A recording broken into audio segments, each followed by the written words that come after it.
Why do you think this Harriet Tubman monument is going to be important for us here in Newark? I mostly think about our babies and our children and that they need to know their history. And I think too about how much pride Newarkers have. I saw a meme the other day that said, "Love yourself the way Newarkers love Newark." Hello, this is Mayor Raz J. Baraka. Thank everybody for tuning in to our episode 6, season 3, Raz and 60. In this episode, we will talk about the new Harriet Tubman Monument. Today's entire show is dedicated to the creation, design, and impact of the Harriet Tubman Monument, entitled Shadow of Fates. The Harriet Tubman Monument project was funded by the City of Newark, Audible, the Mellon Foundation, and individual residents in collaboration with the Newark City Parks Foundation, Newark Arts, the Newark Museum of Art, and the Newark Public Library. Today's show will be featuring and talking with Fayemi Shakur, the Director of the Art and Cultural Affairs Department in the City of Newark, and Nina Cook-John, the artist and architect of the actual monument, and Don Katz, the founder of Audible. Stay tuned for a gem of really meaningful history that connects our city with the Underground Railroad, which is an important part of America's evolution toward becoming the ideal realization of liberty and freedom that we still are trying to aspire to this day. Newark's community, its Black community, has a long history of activism for liberation. More than 250 years free and enslaved Blacks working for the liberation of themselves and others within a community of activists and vocally standing up for their rights. This work served as a foundation for the political activism and cultural force of what we see happening in Newark today. We'll get some more into that later. Let's start with the news. All right, so I'm excited about this, the monument. I can't wait to talk more about it with Fayemi and Nina Cook-John and Don Katz, and I can't wait to actually see the monument in person. But let's go into the Newark news. So early this month, the Newark Department of Public Safety introduced a class of new officers at Donald Payne Senior Tech High School here in Newark. And they stated why they wanted to be police officers, why they wanted to, do their job and serve their community. And is that something that's going to be ongoing there, like for the city, or like the new classes of officers want to introduce themselves and kind of try to make that personal connection? Yeah, I don't think that was the first time that they did it, but I think it's the first time we recorded it and everything like that. But yeah, I think that's going to happen, through the Deputy Director Office, Community Affairs, Reverend Slaughter. So we organized that. It turned out incredible. It was a great event, in fact. Yeah. I seen some photos online. It looked like it was really Yeah. good. And another thing that happened as far as news is concerned for the City of Newark, the Safe Surrender Program is something that the City of Newark is doing along with the Office of Violence Prevention and Trauma Recovery Office, and they partner with houses of worship to help people to start the Safe Surrender Program, which gives individuals with open warrants an opportunity to surrender peacefully with their social workers and attorneys present. Right. And that's a way to kind of de-escalate conflict that may happen on the street. Right. Police are looking for somebody for something small or something big, like homicide or aggravated assault. They have the right opportunity to turn themselves in the right way. Yeah, peacefully. No drama. Right. All right, that's about it. All I have for the news. We can kind of bring on our first guest if you want to introduce them. Yeah, the first guest, Director of Arts and Cultural Affairs, Fayemi Shakur, and Nina Cook-John, who's our artist for our Harriet Tubman Monument. So it's been a great conversation. I look forward to talking to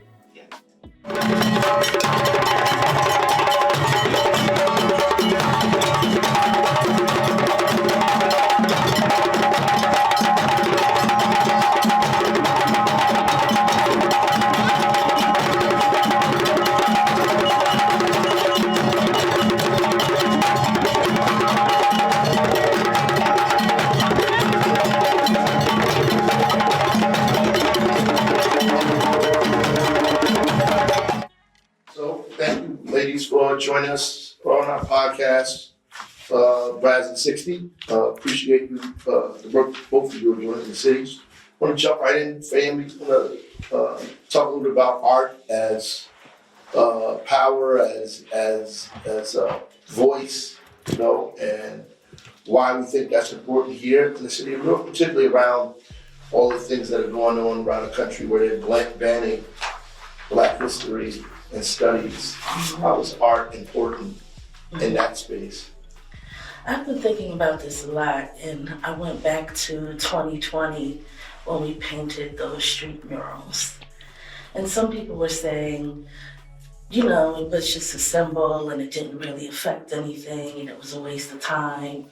But for those of us who were out there painting, it was a release. We couldn't sit in our homes anymore holding that anger. And so being able to paint together, we were actually dancing and painting. And I felt that it was a really healing moment and therapeutic for us to come together as a community. And it creates a space for dialogue. And we started to have conversations about abolishing white supremacy.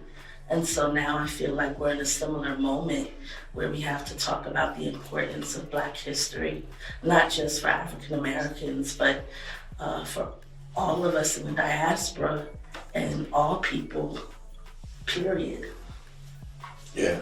Very, very true. Very true. Maybe you wanted to ask another question? Yeah, just really, why do you think this Harriet Tubman monument is going to be important for us here in Newark? I mostly think about our babies and our children and that they need to know their history. And I think too about how much pride Newarkers have. I saw a meme the other day that said, "Love yourself the way Newarkers love Newark." And we're such a city full of pride and very much civically engaged. And so I think there's a lot of excitement around this unveiling, and we used it as an opportunity to reimagine public art. We could have just did a statue, but we wanted something more, and Nina's design was so engaged with community. We knew it was the best choice for Newark. And Nina, the name of the monument is Shadow of a Face. Can you just talk about what went into designing that mural? I mean, not mural, but the monument, and where your mind went when you decided to come up with this design and put the monument downtown Newark? Yeah, I wanted to first start by responding to something that Sayemi said about the dialogue that we start having in response to different things that come up in current events. And oftentimes some of the response is, what do we do, right? How can we start talking about this? But we realize that those dialogues happen in public space. Oftentimes people don't say it, but they just know they're gonna meet in this park or they're gonna meet in this square. And it might eventually just become a memorial gathering or it might become a protest. But ultimately that meeting in public space is really important, not only in the dialogues, in fostering those dialogues, but really helping people to see, as people gather in those public spaces, see the discussion happening and see the response happening. And so in designing this monument, it was really important for me that it wasn't only marking the legacy of Harriet Tubman, but it was an activated public space. So people wouldn't only come for contemplation, but they would come to create the dialogue that would build future stories around her legacy of liberation and activation. That's good. Yeah, and can you talk about where the name came from, Shadow of a Face?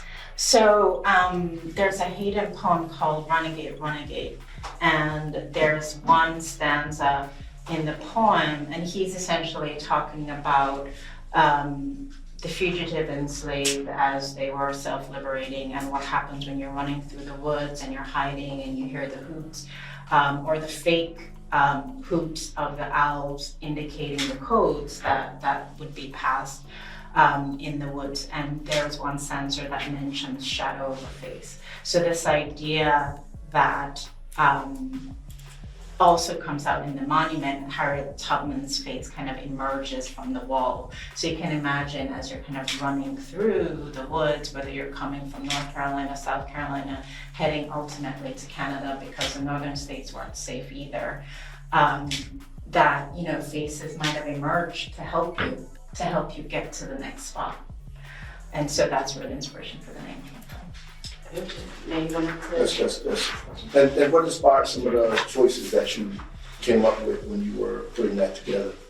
So not only would there be a kind of really direct figurative image of Harriet Tubman in the monument, and I was inspired by the Lee, sorry, I'm forgetting her first name, but the artist whose sculpture was on the High Line, Simone Lee, the brick house. And seeing my face in this oversized sculpture on the High Line above the highway in New York City was really powerful for me. But also, I also like to work in abstraction. And so I knew there needed to be this duality. One Harriet that was larger than life, that claimed space in that park, that has other statues still in the park, right? She needed to be seen and take space in that park and really monumentalize the work that she did, but also being able to connect with her as a woman and as a person, being able to touch that face, see your face in her face, understand her as a woman, and in connecting with her humanity, say, maybe I could do that. Maybe I can't run through the woods with a musket, but I can, help the cause in many of the big and small ways that those who participated in the Underground Railroad did. Shadow of a Face is dedicated to the women of Newark. I see you. You know who you are. You might not all be in this room today, but I see you. You guys want to talk a little bit about your experiences working with the community and getting this done? What was that like, and any kind of moments that you remember? Absolutely. I mean, we went around, I can't remember how many different workshops that we had, both at the museum, at the library, at galleries, but it was also important to us to go to people where they were. Not everyone goes downtown. Not everyone is able to leave their community, so we needed to go into the different neighborhoods of Newark. We had a really powerful session at the Newark Community Street Team house, and it was an opportunity to share the project, because not everyone knew that it was going to happen. And what really struck me was not only were people willing to share their stories and really loving to engage with etching into clay. It's a very tactile thing to kind of think about issues of liberation, but hearing the pride that the people responded to when they heard about the monument. And I feel like they weren't only proud that Harriet Tubman was coming to this park, but in a way they were proud of me, and they didn't even know me, which was really touching for me. So, the overall experience in terms of getting to know people, listening to their stories one-on-one, those who left audio stories, but people who's like, I can't draw, but I was like, you don't have to draw something beautiful. Think of the symbols that you leave on these clay tiles, almost like you might think of a tattoo, right? Something that means something personal to you when you see it, and when you show it to your friends, you have a personal connection to this, so that when it goes into the monument, you can keep coming back here and keep thinking about the things, the ideas of liberation and community that you thought about when you were making these. So the whole experience was really impactful for me. Connecting the history of Harriet Tubman and Newark's Underground Railroad with the people of Newark in the present, dreaming themselves into a future in which they are fully recognized. Story of liberation. Yes. So we encouraged, and we had several prompts, and some people left audio stories and some people etched into the clay. Some people did both. But the prompts were, who is Harriet Tubman to you? What does community mean to you? What stories of liberation do you have, big or small? Understanding that sometimes for people just getting out the door in the morning is a hurdle that they need to get over, where some people have bigger struggles, but every struggle is your personal struggle. Once you get past it, it's a huge undertaking. So so we had these prompt sheets, and they worked through them, and we would sit with them and teach them how to use the tools of etching into clay. And I think everyone that participated was really, really happy for the opportunity. Okay, that sounds good.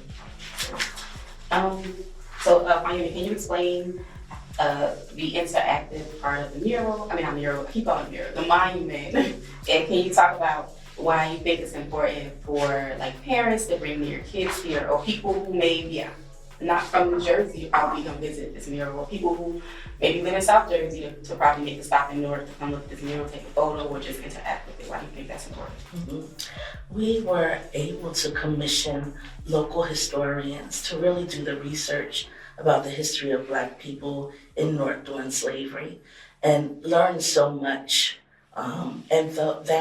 Those stories are on the wall. It's a learning wall. And Audible took those stories and converted it into a script that's read by Queen Latifah and other actors. So you can read the story and hear the story. And some of the things that I realized were how churches were used as safe houses. And, Newark at that time was not a safe place for enslaved Africans. New Jersey was the last state in the Union to abolish slavery, as Nina was sharing. And so churches historically have been such an important place in the Black community for us in our fight for liberation. There were also Black businesses like Stagecoach owners who helped transport people to different cities. And so bringing your children, we can learn more about not just Harriet's life, but Newark's contribution to the Underground Railroad. And people can start to think of the Underground Railroad as a network that involved people raising money, raising funds, contributing in all different types of ways in this secret kind of way. And I think it's an important story of resilience and that our children must know and need to know. Absolutely, I agree. Is there one of the specific stories that you may remember from some of the stuff you learned, something that stood out? Or any experience in this process that stood out the most to any of you that you can carry with you in this process? We've all been dreaming about Harriet. We had dreams about her, and one of the poets we commissioned for this, Bimpe Fagiyembo, has a poem she's going to share, Freedom for Freedoms. And in it, she talks about the importance of faith. And I think sometimes we forget the imagination and courage. Of course, we know Harriet Tubman had to have courage, but she had to see something, envision something that she never saw, that she only imagined. And that's faith. That's right. It's good stuff. Yeah, that's good. And also really understanding that even after emancipation in the northern states, because of the Fugitive Slave Act, it still wasn't safe, which is why people ended up in Canada, right? Because what it meant is even if you escaped from North Carolina, South Carolina, and made it to Newark or made it to Philadelphia, someone could come and capture you and send you back. And it actually was the law that you must do that. So this idea that everyone needed to work together either to keep people concealed or really highlight where the safe places were until they ended up north of the border. All these things we did not know. I think there's so much about the legacy of slavery we still do not know, which I think is the importance of this monument. And I think one of the reasons why the Mellon Foundation was interested in it, because there are not enough historical documentation on the full legacy of slavery in America.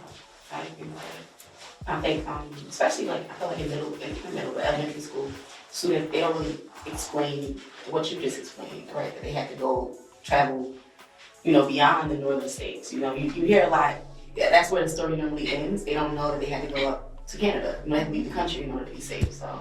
Or that the northern states were slave states too. Right. And New York State was, because of agricultural production, one of the biggest slave states in the country at one time. So they emancipated the enslaved sooner than the southern states, but it was very, very important to the northern states' economy. That's right. That's right. Well, we thank both of y'all for coming on. If you have any last things you want to say, please feel free to do that. We appreciate you for the work that you're doing in the city, and generations from now will remember this moment. Thank you, Mayor. I want to encourage everyone to come out to the Newark Museum of Art's Community Day on March 11th from 11:30 to 5 p.m. We'll have lots of interactive workshops for all ages. Family Yendor Theater Production has been commissioned to present their new project, and we'll have tours of the monument available too. Okay. All right. Definitely, I'll be there. I think my mom's gonna be there too. So, You want to say something? No, yes, this has been a community effort, and so we are celebrating on the 11th at the museum, all of us, for all the people who came out to leave their stories, to work in the tiles, all of us at the museum, at the library, at New York Arts, at Audible, who really have put their soul into this project over the last 2 years, and looking forward to seeing it unveiled. Awesome. definitely.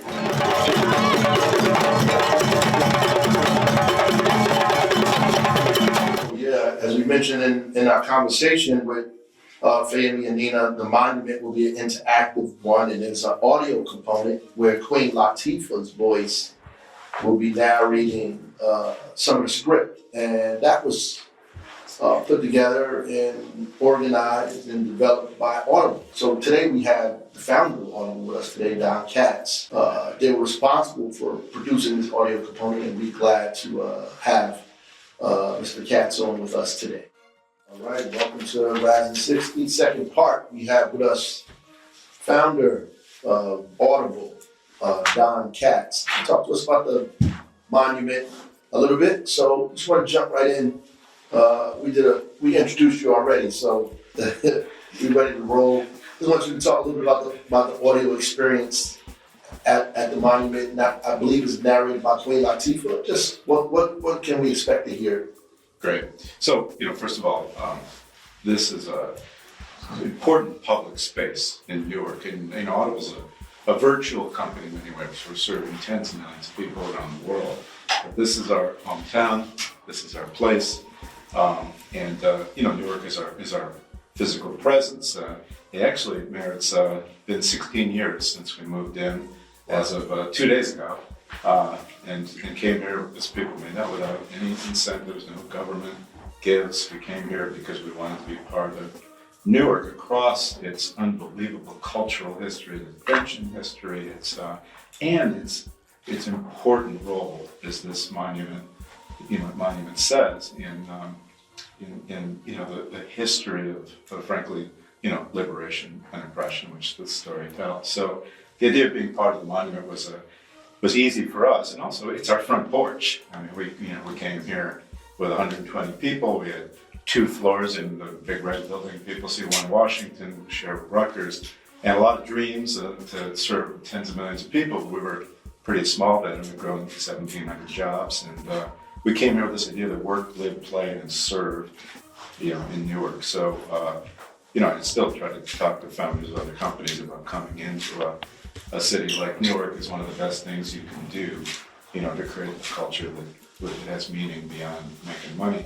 So anyway, when it came up that this monument just seemed like it's a brilliant physical thing, and if your listeners haven't gotten there to see it, it's just amazing. The sculptor Nina Cook-John, the sculpture is called Shadow of a Face, is incredibly deep and gifted, and she has artisans working at the top of their games to make this sculpture.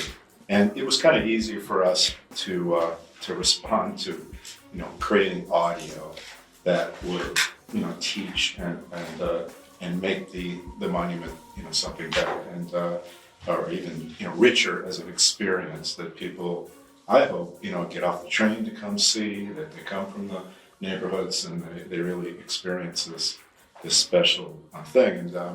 And what's interesting is that when you talk to Nina Cook-John, she went deep into understanding this amazing human being, Harriet Tubman, and how she was obviously she's a mythic superhero, like all great historical figures. There's as much myth and power to the legend as there is to the reality. But she really got into the reality of what this real person had to live with and put up with. She had a lot of problems with men, just the revival meeting culture.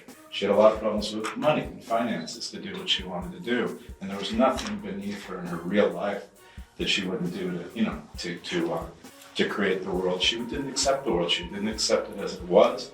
And she was a true, change maker. So we tried to make audio that captures this. And what Nina wanted to do was make this about everybody. It's not just a hero on a statue. It's like, this is a public space where you're going to feel your own life and reflect it, in what you see and hear. So what we did is we got the scholarship together, which is deep. I mean, Audible must carry 35, serious pieces of work about Harriet Tubman alone. And then a playwright who was actually from New York, Peter Wilson, worked on the script.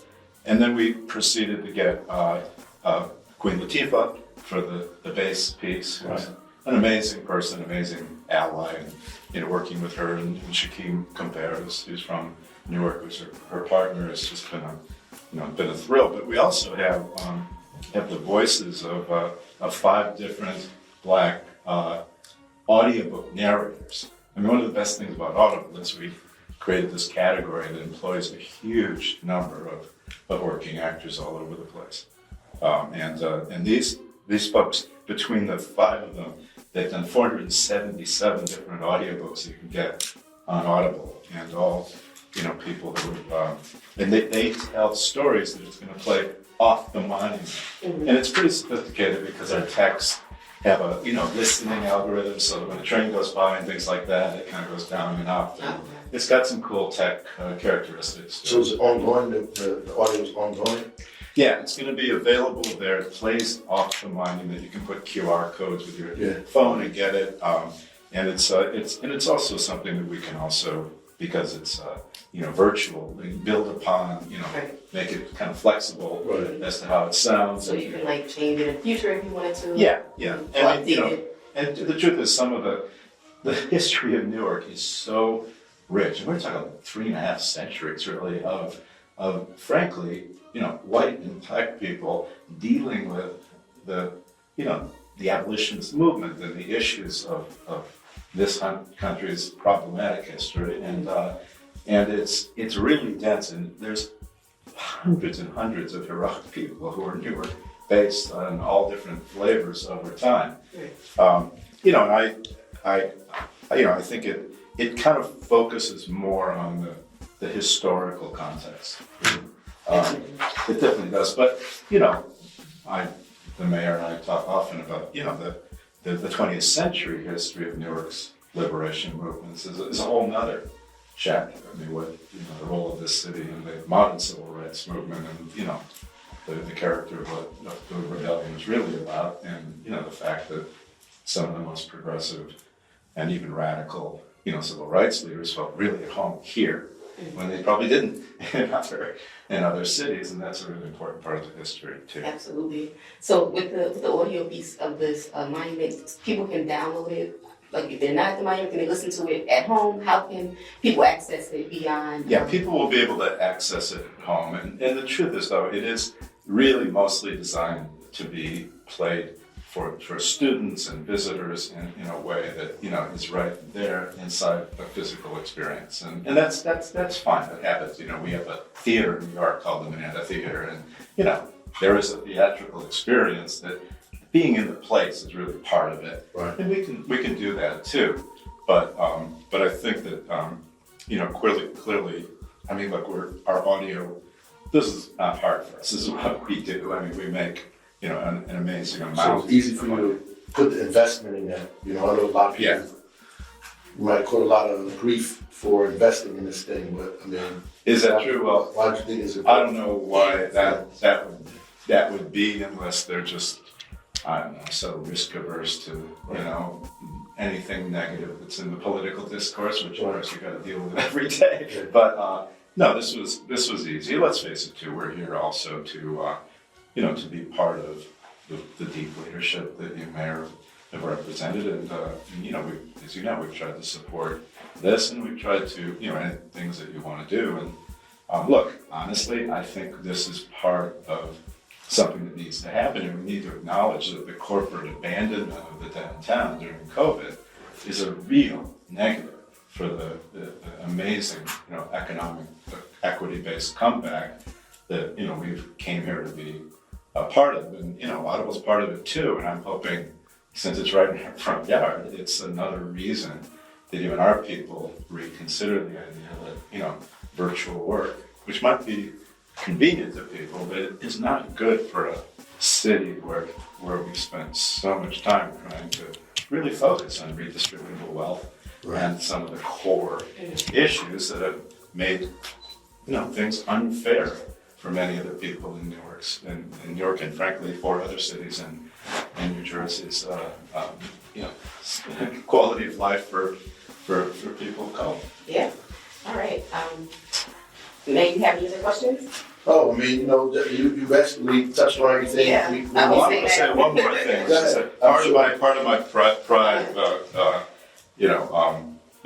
where Audible is. I mean, we put out 860 Audible originals in 10 languages just last year. And we serve content in 47 languages in 180 countries. Audible got really big and way beyond my dreams what it's going to be. But one of the things people should know about we have a humble mayor leader is that the Book of Baraka is one of those originals, and it is absolutely worth understanding and listening to. It is nuanced, it is artistic, it is becoming like this monument, humanizing Harriet. It humanizes him. It's a political coming of age story that people should know what went on in the 80s in response to the Reagan administration stuff that created, not just our mayor, but many, many gifted leaders and academics and journalists who came out of that experience. So it's called Book of Baraka. I highly recommend you listeners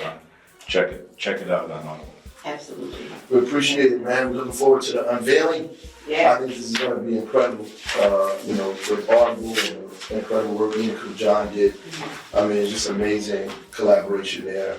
I don't think anything like this exists in the state anywhere of this magnitude, so. It's a beautiful thing, and her vision is just, I got to talk to her yesterday for a long time, and it's just fantastic when you this Audible's about unleashing artistic expression, letting people, we created this media type, and the company's godfathers, Ralph Ellison, the great America of the 20th century, and he would just be all over this, and everything about it, even down to the nuances of the role of the Black church and her experience of the revival movement and Harriet.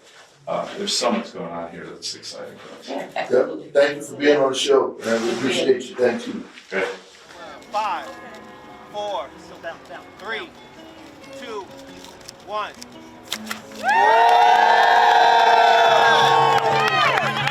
So thank all our guests for making this a great informative conversation. Thank you, Fayemi, Nina John, Don Katz, Audible, Queen Latifah, even though you're not here, we thank you for your voice. Coming on, Razin 60, all of the folks that joined us today. And of course, thank you for our audience for tuning in and listening. Make sure you share the episode and all other episodes of Razin 60 with your family, friends, and social circles to stay updated on the many, many exciting initiatives that are transforming our community of Newark.